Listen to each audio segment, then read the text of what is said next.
Halo semua, selamat datang kembali di Kisah Channel. Pada kesempatan ini, Kisah akan membahas kisah nyata, yaitu tentang kehidupan playboy dari Batavia yang berujung di tiang gantung.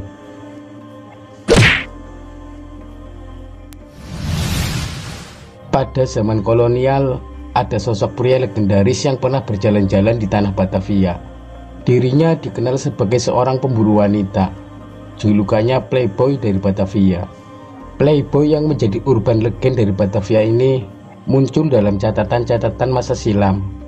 Beberapa catatan menulis namanya sebagai Oi Tambasia. Namanya begitu legendaris di Betawi sebagai orang kaya raya. Namun tingkah laku dan ulahnya tidak terpuji. Terkenal sebagai pemuda sombong, congkak dan suka mengganggu anak istri orang. Bahkan hampir tak ada kekuatan yang mampu mengkekangnya. Demikian tertulis di ensiklopedia portal resmi Provinsi DKI Jakarta. Dirinya hidup sekitar awal abad ke-19 di Batavia, pada era kolonial Hindia Belanda. Dirinya merupakan putra seorang Taipan asal Pekalongan, serta raja tembakau yang kaya raya. Sejak usia 15 tahun, dirinya telah mewarisi kekayaan mendiang ayahnya. Ayahnya bernama Oi Toa, merupakan seorang yang terhormat dan punya koneksi dengan pejabat. Selain itu, Oi Toa dikenal sebagai hartawan yang dermawan. Oi Toa juga terpandang dengan jabatan sebagai Letnan der Chinese atau Letnan etnis Tionghoa di Batavia. Gelar tersebut didapatnya karena kedekatannya dengan Mayor Tionghoa, Tan Enggan, yang dikenal sebagai Ketua Dewan Orang-orang Tionghoa. Menukil dari FOI, hanya beberapa tahun menjabat, Oi Toa meninggal. Atas segala jasanya, Oi Toa mendapat gelar kehormatan dari otoritas setempat, yakni Oi Tailo, yang berarti Oi yang besar dan tua. Warisan dari Oi Toa dibagi 3 anaknya, termasuk Oi Tambasia. Namun satu-satunya yang diwariskan kepada Tambah hanyalah kekayaan, tidak kebaikannya.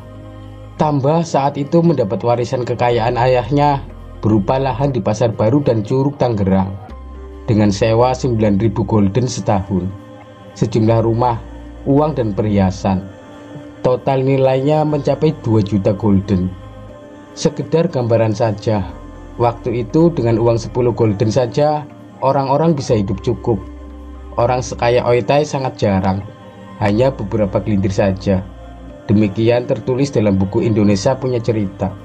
Karena itulah setiap hari Tambah kerap mengamburkan uangnya di kawasan Jilakeng, dekat rumahnya di Jalan Patekwan, yang sekarang bernama Jalan Perniagaan Raya Tambora, Jakarta Barat. Ketika malam tiba, dirinya kerap sekali menggoda para penari dan melemparkan uang kepada mereka. Bahkan salah satu mitos yang paling dikenal akan kelakuannya adalah cara mengamburkan uang ayahnya saat membuang hajat. Entah bagaimana, Tambah memilih membersihkan kotoran dengan uang daripada air bersih. Setiap dia buang hajat di kali, banyak orang-orang miskin di sekitar Kali Kreot menanti di dekat jamban si Tambah. Rupanya mereka menanti uang kertas yang digunakan Tambah untuk membersihkan tinja di pantatnya setelah buang hajat. Uang itu diperebutkan orang-orang miskin yang malang itu, ucap Alwi Shahab dalam tulisannya berjudul Oi Tambasia Playboy Betawi. Sejak kecil, Oi Tambasia tidak pernah hidup kekurangan. Bahkan dirinya memanfaatkan kekayaan ayahnya untuk foya-foya. Tambah digambarkan memiliki wajah yang rupawan, senantiasa berpakaian mewah, sering berkeliling dengan kuda, dan tentunya gemar mengejar perempuan. Oi Tambasia sebagai anak muda yang memiliki penampilan keren, kulitnya bersih, topinya terbuat dari sutra hitam. Setiap sore naik kuda bersama 3 pengawalnya. Pada usia 17 tahun, reputasi Tambah sebagai playboy mulai menyebar ke wilayah Weltevreden, atau kalau sekarang daerah Pasar Baru, Lapangan Banteng, dan Pasar Senen. Dia gemar merayu gadis cantik. Tambah disebut memiliki bungalow di Ancol, bernama Bintang Emas. Tempat ini digunakan untuk pelampiasan hawa nafsunya. Dirinya selalu berburu perawan, bahkan wanita yang memiliki suami. Dirinya sendiri akhirnya menikahi gadis dari keluarga Sim. Diceritakan pernikahan itu digelar secara besar-besaran. konon menjadi yang paling mewah se-Batavia. Meski pesta pernikahannya digelar sangat mewah, hal ini tidak menghentikannya untuk memburu wanita. Para orang tua yang memiliki gadis pun cemas bila kedatangan playboy tajir berkuasa ini. Disebutkan Tambah tidak segan-segan menyiksa pesaingnya saat ingin merebut seorang wanita. Bahkan dalam persaingan ini tidak sedikit yang berujung kematian. Dengan mempergunakan kekayaannya, dia memelihara hubungan baik dengan para pembesar Belanda yang ternyata juga banyak yang korup dan bersedia menjadi pelindungnya. Dia merasa dengan uangnya dia dapat memperoleh segala apapun yang dia inginkan tanpa menghiraukan kerugian yang dia timbulkan kepada orang lain. Demikian tulis Beni Gestiono dalam Tionghoa dalam pusaran politik. Salah satu kisah yang dikenang tentunya terkait dengan peristiwa pembunuhan gadis bernama Arya pada tahun 1817 di Jembatan Ancol. Dia meninggal dan jasadnya hilang setelah menolak hendak diperkosa di sebuah villa di Ancol. Pelakunya siapa lagi kalau bukan Oi Tambasia. Mereka memiliki suihan, semacam rumah pelacuran, tempat berpesiar dengan para harim.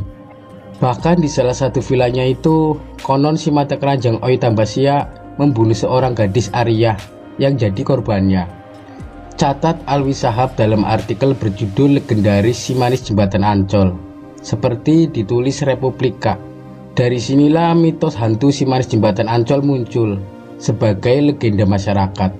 Ketika malam hari sering keluar dan menggoda laki-laki, khususnya para sopir yang lewat jembatan. Sebenarnya tidak semuanya diam melihat tingkah laku Oi Tambasia.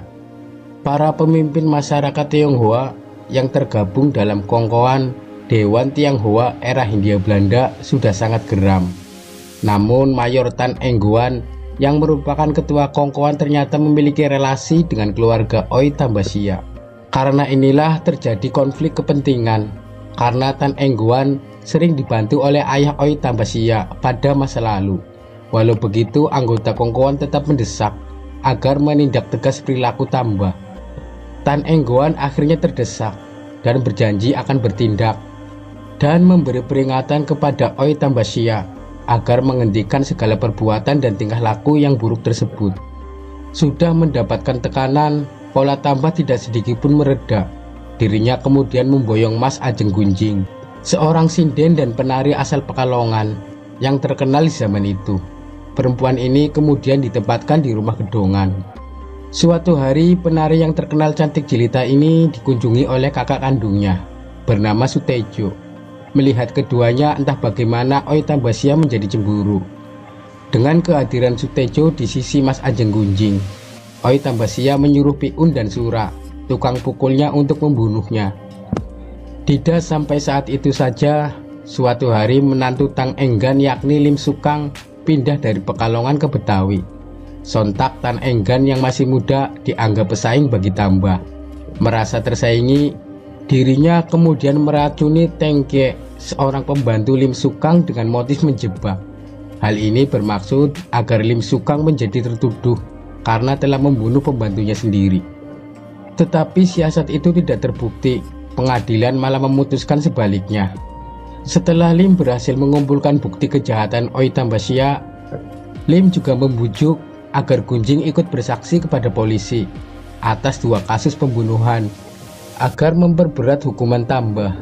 Tambah kemudian diantar menuju tiang gantungan di halaman Balai Kota Batavia. Halaman yang menjadi saksi kematian playboy Betawi ini sekarang menjadi Museum Fathahillah Kota Tua. Saat fajar, warga Batavia telah berkumpul untuk menyaksikan hukuman mati atas nama Oi Tambasia. Playboy kawakan ini tewas di tiang gantungan pada usia 31 tahun. Akhirnya Oi Tambasia, si playboy berbahaya itu, dihukum gantung di depan Balai Kota, Taman Fathahillah. Ratusan warga kota Betawi yang menyaksikannya. Hukuman mati itu terjadi di tahun 1851.